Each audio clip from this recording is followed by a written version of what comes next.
मेरे लिए जागी है तू सारी सारी रतियों मेरी निदिया तू अपनी निदिया भी तूने पाली है। ओ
अपना नहीं तुझे सुख दुख कोई, अपना नहीं तुझे सुख दुख कोई। मैं मुस्काया तो मुस्कान, मैं रोया तो रोई। मेरे रोने पे तो मेरे हंसने पे बनवारी हो। ओ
बच्चों की राह होती है, माँ बच्चों की जान होती है। वो होते हैं किस्मत वाले जिनके माँ होती है। तो कितनी सुंदर है, तो कितनी शीतल है, तो प्यारी प्यारी है। ओ माँ, ओ माँ,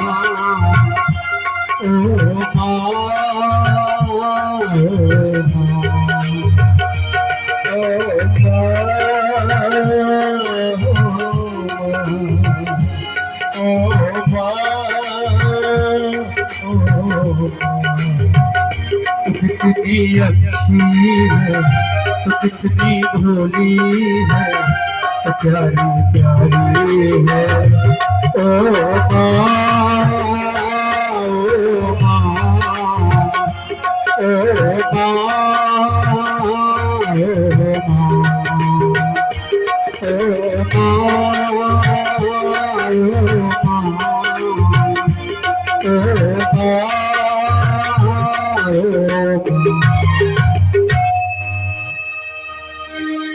भागवत भगवान की जय हो।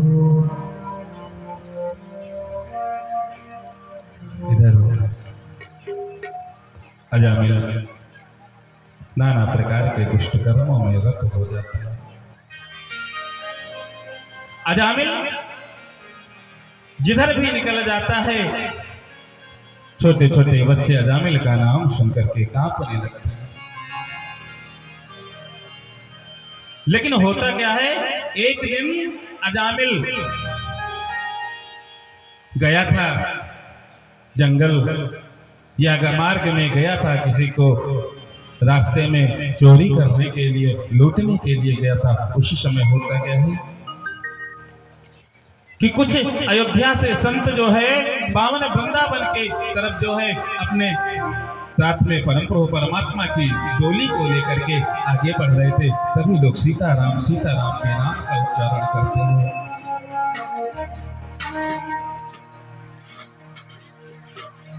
कानपुर के समीप में पहुंचते हैं और वहां पर पहुंच करके वो क्या देखते हैं कि कान को बुझे तुझा कश्चित दासी पति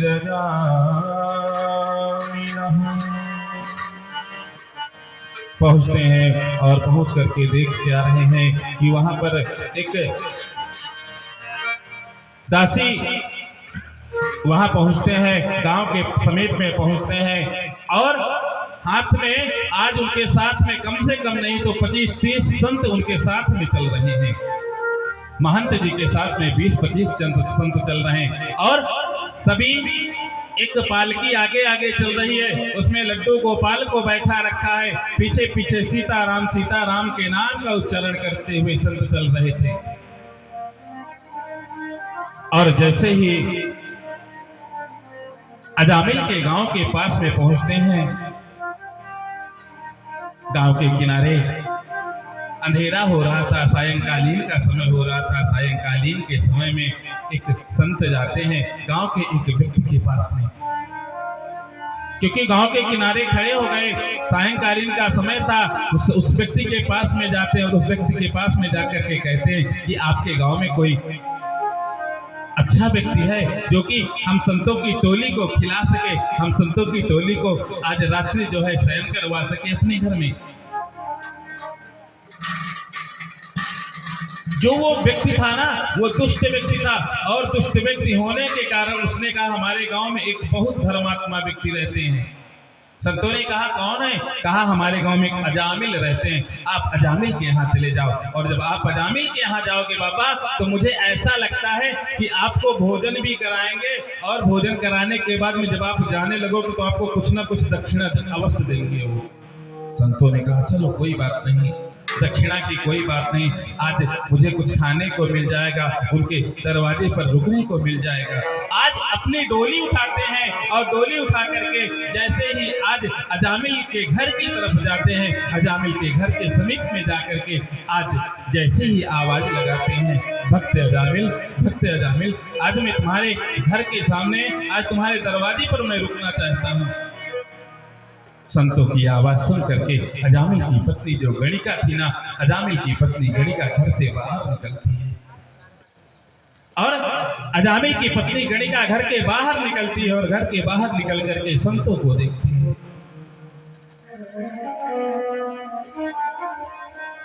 संतों को प्रणाम किया और प्रणाम करने के बाद में कहने लगी गणिका, बाबा कहाँ जा रहे हो?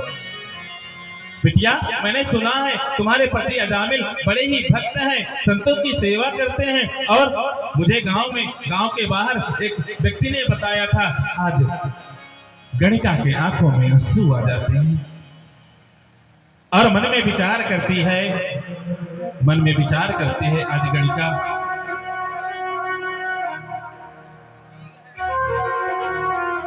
कि आज मैं यदि संतों से यदि मैं झूठ बोलती हूं तो बहुत बड़ा अपराध होगा मेरे लिए। संतों से कभी झूठ नहीं बोला जाता। गणिका संतों के सामने जाती है और संतों के सामने जा करके हाथ जोड़ करके खड़ी हो जाती है। देखिए बाबा, आपसे मेरे गांव के जिस व्यक्ति ने भी बताया होगा उसने तो केवल असत्य बोला है, क्योंकि मैं कोई हमारे जो पति है ना, कोई परमात्मा के भक्त नहीं है, वो तो चोर है, वो तो डाकू है। और बाबा मैं आपसे असत्य नहीं बोलूंगी, मैं एक गणिका हूं। मैं आप लोगों को भोजन कैसे मैं खिला सकती हूँ, कैसे बना करके आप लोगों को मैं अपवित्र नहीं करना चाहती। संत कहने लगी, बेटी कोई बात नहीं, मैं अगले गांव में जाकर के रुक जाऊंगी। गणिका कहती है, ठीक है बाबा। अपने घर के अंदर जाती है और जैसे ही अपने घर के अंदर गणिका जाती है, आज उसका दिमाग घूमने लगता है। उसको स्मरण आता है कि हमारी जो माँ थी, हमारी माँ ने कहा था यदि हम किसी को बना करके खिला नहीं सकते तो हम उसे सूखा अन्न दे देंगे, और सूखा अन्न से यदि मैं निवेदन करूंगी, यदि संतों से, यदि बाबाओं से मैं निवेदन करूंगी, मैं उन्हें सूखा अन्न दे देती हूँ, बना करके प्रसाद यहीं पर ग्रहण कर लें, इसमें हमारा क्या चला जाएगा।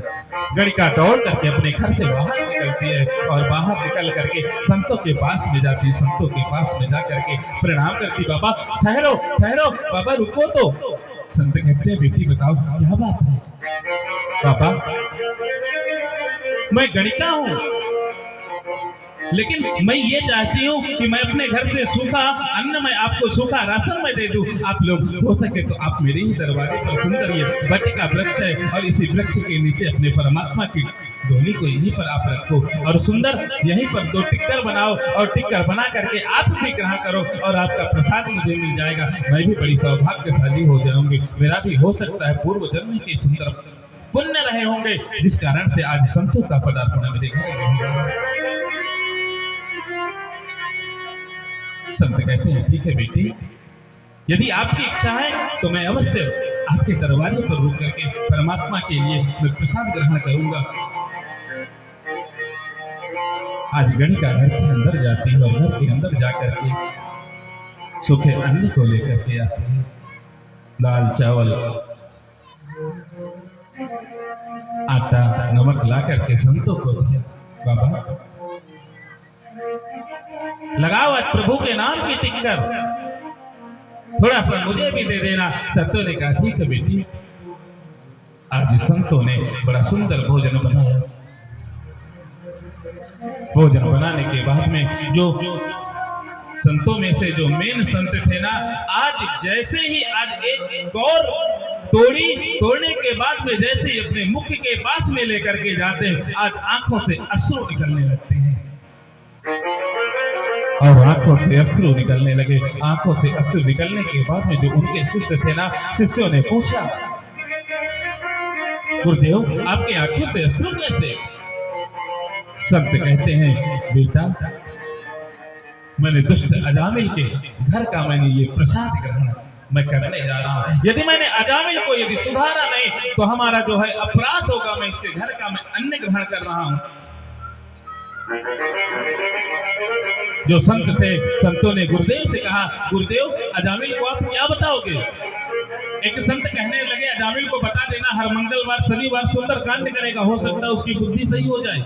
गुरुदेव कहते हैं, सुंदर कांड नहीं करेगा, वो तो लंका कांड करेगा, क्योंकि सुंदर कांड करना उसका स्वभाव नहीं है। जब भी करेगा वो लंका कांड ही करेगा। कोई कुछ कहता है, कोई कुछ कहता है। गुरुदेव कहते हैं, चिंता मत करो, मैं कोई ना कोई विकल्प ढूंढ लूंगा। अब सभी संतों ने वो प्रसाद को ग्रहण किया। प्रसाद को ग्रहण करने के बाद में वो शयन करने लगते हैं। शयन करते करते रात्रि का समय होता है और रात्रि के समय में अजामिल बाहर से चोरी करके आता है। हाथ में तलवार चमकती हुई, हाथ में तलवार है इसके। अब अपने दरवाजे पर संतों को देखा और संतों को देख करके पूछने लगा, कौन हो, कहाँ से आए हो, कैसे आए हो, यहाँ क्या करने के लिए आए हो? संत देखे इसके हाथ में तलवार है। संत कांपने लगे, अरे गुरुदेव गुरुदेव अजामिल आ गया है, अजामिल आ गया है। गुरुदेव कहते हैं, कोई बात नहीं। अब अजामिल तो दुष्ट था ही, क्योंकि दुष्ट उसकी प्रवृत्ति थी, और जब दुष्ट प्रवृत्ति थी और तेज तेज से चिल्लाने लगा, और जब तेज तेज से चिल्लाने लगता है ना, उसकी जो पत्नी थी गणिका अपने घर से बाहर निकलती है और घर से बाहर निकल करके अजामिल को डांटने लगती है, तुम्हें शर्म नहीं लगती? संतों से ऐसे बात किया जाता है। अब क्या था, जैसे ही अजामिल की पत्नी घर से बाहर निकलती है और बाहर निकलते ही जैसे ही अजामिल को फटकार लगाई ना, अजामिल शांत हो गया। देवी आपने बुलाया है क्या इन्हें? गणिका कहती हाँ मैंने बुलाया। संतों से ऐसी बात किया जाता है, संतों को डांटा जाता है, संतों को प्रणाम किया जाता है, संतों का सम्मान किया जाता है, और तुम संतों से ऐसी बात कर रहे हो?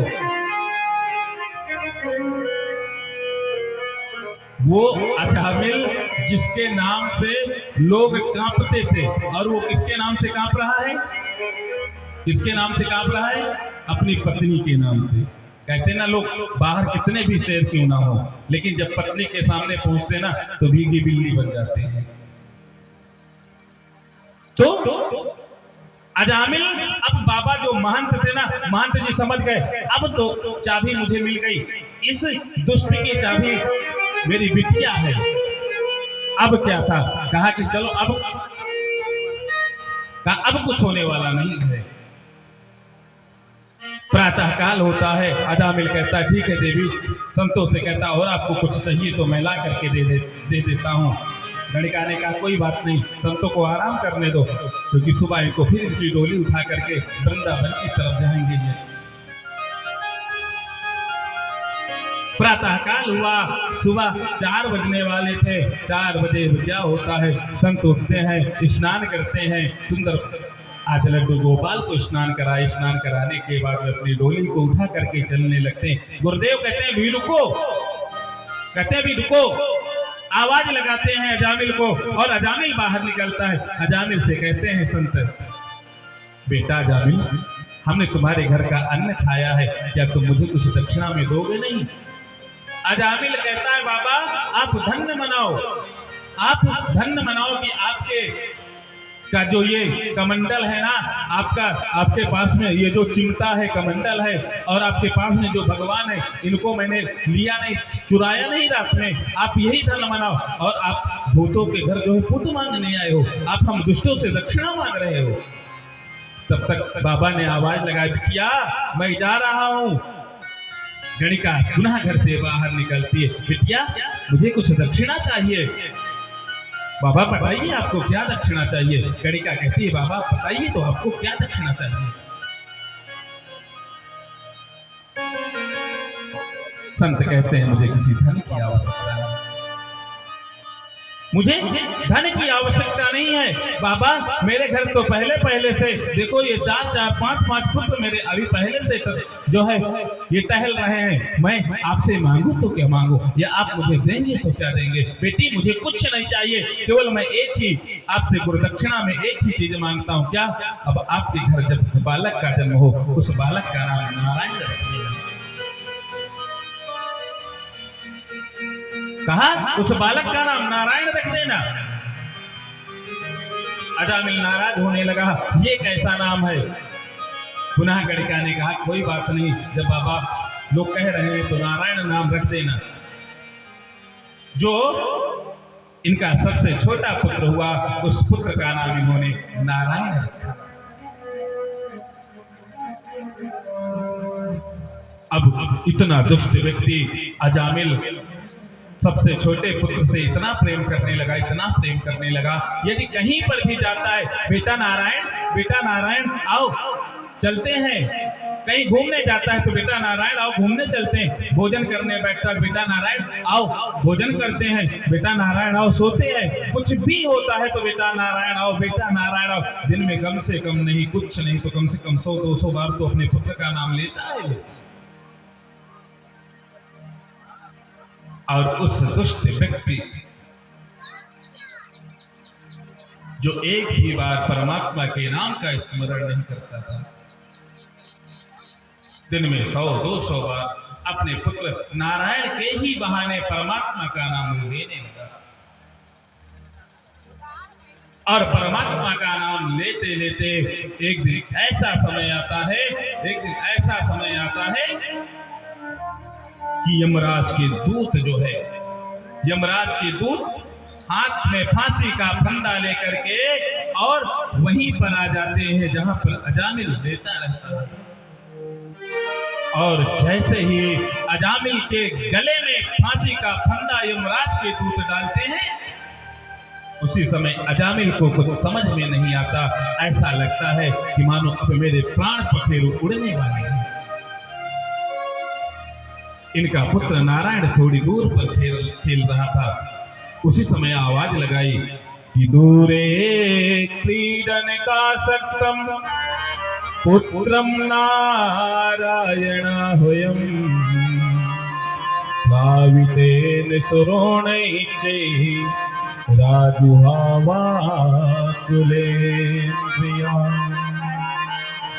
दूर पर उनका पुत्र नारायण खेल रहा था और अपने पुत्र नारायण को आवाज लगाई, पुत्र नारायण नारायण नारायण, आओ मुझे बचा लो, आओ मुझे बचा लो। उसी समय जैसे ही आज दुष्ट अजामिल ने नारायण नाम का उच्चारण किया, उसी समय आज मेरे नारायण के पार्षद जो है चतुर्भुज रूप धारण करके और अजामिल के सामने आकर के खड़े हो जाते हैं।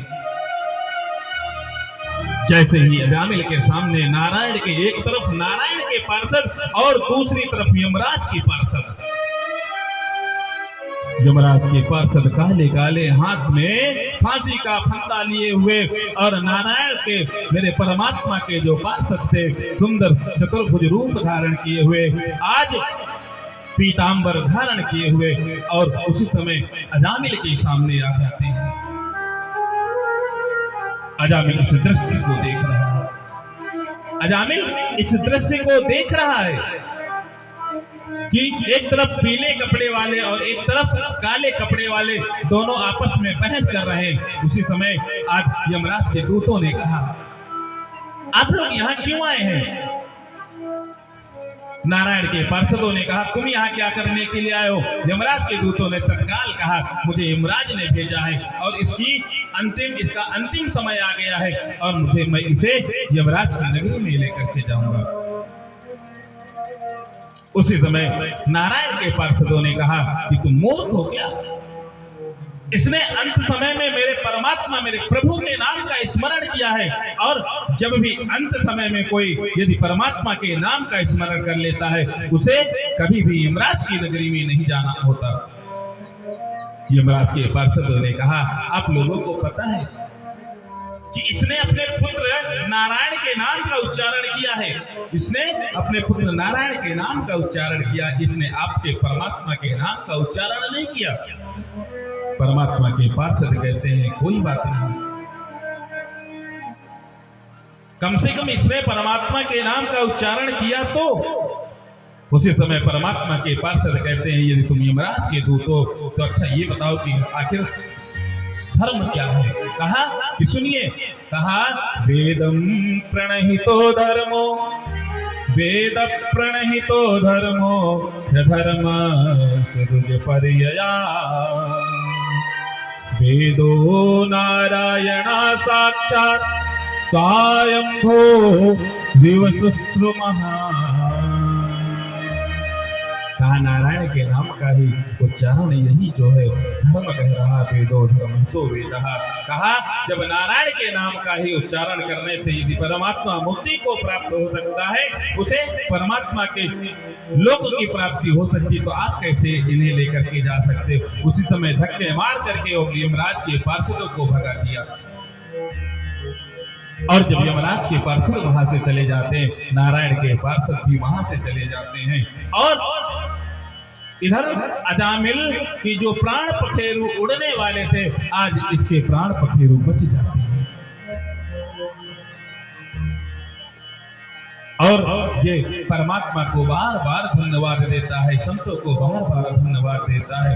इस एक छोटे से नाम के कारण, परमात्मा के नाम के कारण आज मुझे यमलोक जाने से आज परमात्मा के पार्षदों ने मुझे बचा लिया। और उसी दिन से उसने क्या किया, अपने पुत्र नारायण को कहा, बेटा अब तुम इस घर को देखना, अब तुम धीरे धीरे बड़े हो जाओगे, मैं तो जा रहा हूँ परमात्मा के श्री चरणों में।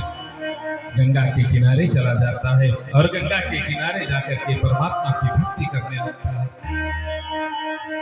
इधर यमराज के जो पार्षद थे, यमराज के पार्षद पहुंच जाते हैं यमराज के पास में, और यमराज के पास में पहुंच करके क्या कहते हैं कि वो पीले पीले वस्त्र धारण किए हुए यमराज के पास जैसे पहुंचे, यमराज ने कहा, अरे ऐसे कैसे आ गए? तुम्हारा ये फांसी का फंदा खाली दिख रहा है मुझे, आखिर वो व्यक्ति कहाँ गया जिस व्यक्ति को लाने के लिए मैंने तुम्हें भेजा था?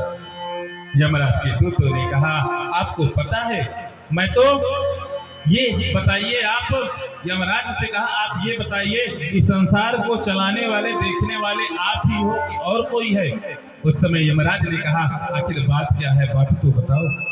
कहा मैं गया था अजामिल को लाने के लिए, लेकिन जब अजामिल को लाने के लिए गया तो वहां पर नारायण के पार्षद मिल जाते हैं। जैसे यमराज के दूतों ने नारायण का नाम लिया, उसी समय यमराज ने अपने दूतों के मुख पर हाथ लगा दिया। अरे मूर्ख, तुम नारायण के नाम का उच्चारण कर रहे हो। यदि तुम नारायण के नाम का उच्चारण करोगे, हमारी ये यमपुरी में यदि लोगों के कानों में नारायण शब्द पड़ जाएंगे तो उनका उद्धार हो जाएगा। और जब उनका उद्धार हो जाएगा तो खाली गोदाम का मतलब ही क्या रह जाएगा? फिर तो मैं बेकार ही हो जाऊंगा ना। इनका उद्धार हो जाएगा, ये सब यहाँ से चले जाएंगे। अजामिल के पार्षदों ने कहा, एक इधर यमराज के पार्षदों ने कहा प्रभु अच्छा एक बात आप मुझे बता दो आज। कहा एक बात आप मुझे बता दो कि मुझे किसे यहाँ पर लेकर के आना है, किसे नहीं लेकर के आना है। यमराज ने कहा सुनो, यमराज ने कहा सुनो, किसको लेकर के आना है, किसको लेकर के नहीं आना है। सांकेत्यम पारिहास्यम वा स्तोभम हेलनमेव वा वैकुंठ नाम ग्रहणम मसे सहगहरम विधो। कहा जो भी व्यक्ति सांकेत्य में यदि मेरे परम प्रभु परमात्मा का नाम यदि सांकेत्य में लेते हैं, यदि हास्य में लेते हैं, परिहास में लेते हैं, यदि गिरते हुए मेरे परमात्मा का नाम लेते हैं, यदि सोते हुए मेरे परमात्मा का नाम लेते हैं, तो कभी भी तुम उन्हें यहाँ पर लेकर के नहीं आना। कहा तुम कभी भी यहाँ पर लेकर के नहीं आना। यमराज के पार्षदों ने कहा अच्छा आप ये बात बता दीजिए, परमात्मा के इस प्रभाव को और कौन कौन जानता है? कहा परमात्मा के इस प्रभाव को और कौन कौन जानता है? संतीह शास्त्रारो जीव लोकस्य एव वा। आखिर इस संसार में कितने ऐसे जीव हैं जिन्हें नारायण के द्वारा उनको सम्मान की प्राप्ति हुई है। उस समय यमराज कहते हैं, यमराज जी कहते हैं सुनिए,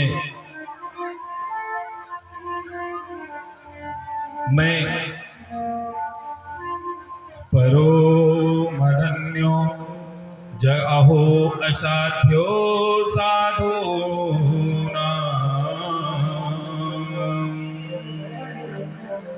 कहा मरुद्गणा रुद्रगणा ऋषिस्थितः स्वायंभुरा नारदा शंभो कुमारा कपिलो मनु प्रहलादो जनको भीष्मो बलिर्वैयासकिर्वयम्।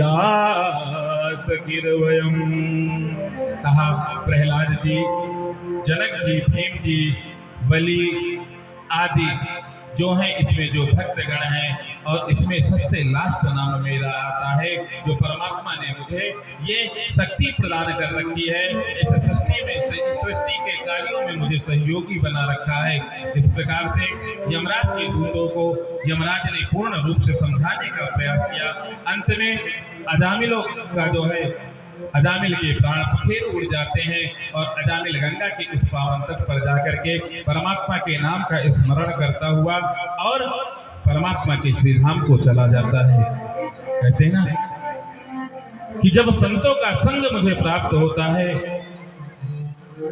संतों के संग से मुझे न जाने वो कौन कौन से वस्तुएं, वो कौन कौन से परमात्मा के जाने का मार्ग मुझे मिल जाता है। बोलिए भागवत भगवान की जय हो। संतन के शब्द लाग रे तेरे अच्छे बनेगी। संतन के शब्द लाग रे तेरे अच्छे बनेगी।